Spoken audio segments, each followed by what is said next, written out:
I lied to my 6-year-old son once, and that single lie followed me for 24 years, filling my house, my life, and now, apparently, my future vacation. Before we get into this story, do me a quick favor. If you enjoy stories where small moments spiral into unforgettable consequences, hit subscribe, tap like, and let me know in the comments if you've ever told a harmless lie that went way too far.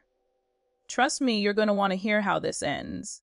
It started on a quiet birthday morning, back when my son was 6 years old, and I was still young enough to think I had everything figured out. He walked into the room holding a mug with both hands, beaming like he'd just won the lottery. The mug was white, slightly crooked, and printed with a big smiling manatee floating in blue water. "Happy birthday, Dad," he said, eyes wide, searching my face. I remember the weight of that moment, the way his shoulders were tense, the way his smile was hopeful but fragile. This wasn't just a gift, it was a test.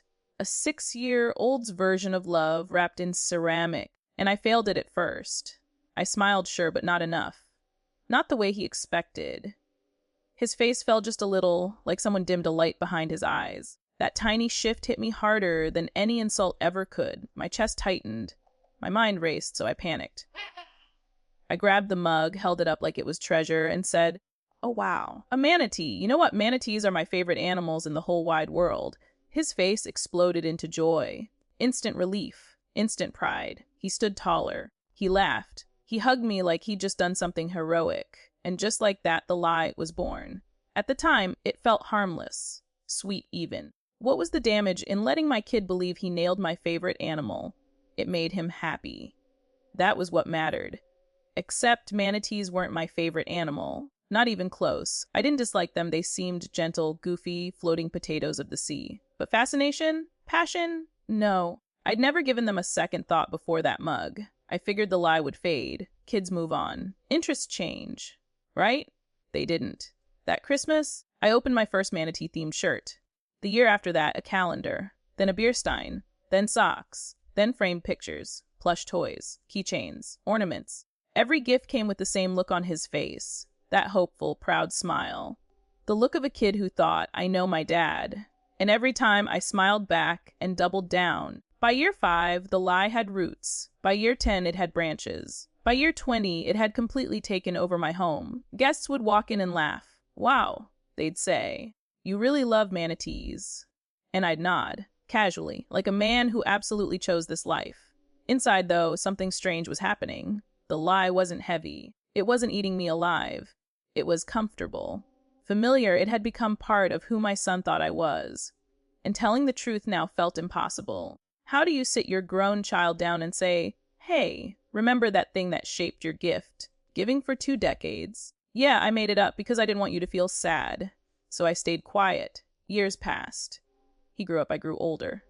The manatee collection grew aggressively. Shelves, walls, boxes in the garage, every item displayed proudly like evidence in a very specific museum. And then one night my phone buzzed. "Dad," my son said, barely containing his excitement. "I got you something big this year." My stomach tightened. Big gifts usually meant big manatees. "For Christmas," he continued, "I booked us a trip. Florida. Just you and me. We're gonna see manatees. In real life." I swear, time slowed down. I could hear my own heartbeat in my ears. 24 years of lies flashed before my eyes in ceramic, fabric, and framed prints. He was thrilled. Talking fast. Telling me how he'd researched the best season, the warm waters, the guided tours. He'd even told the family. My ex-wife was gushing about it. Everyone thought this was perfect. Poetic. I was finally going to meet my beloved manatees. And there it was. The moment where the universe leaned back and said, "All right, let's see how committed you really are." I could have confessed. I could have laughed and said, "Son, I need to tell you something." But then I imagined his face. The confusion. The embarrassment. The realization that something he'd cherished for decades was built on a lie meant to protect him. I couldn't do it. So I said, "That sounds amazing." And I meant it. Not because of the manatees, but because of him.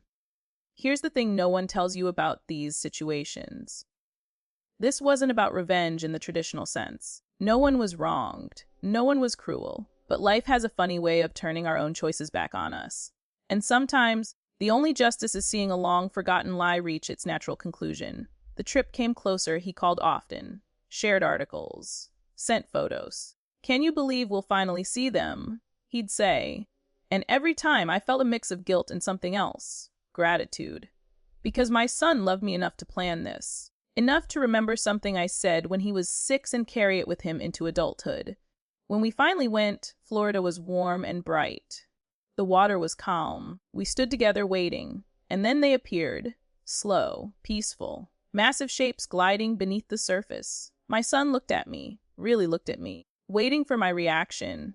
I didn't fake it, I let myself feel it. Because in that moment, watching his excitement, hearing his laugh, feeling his arm brush against mine as he pointed, I realized something. Maybe manatees weren't my favorite animals. But this connection, this shared memory, that was real.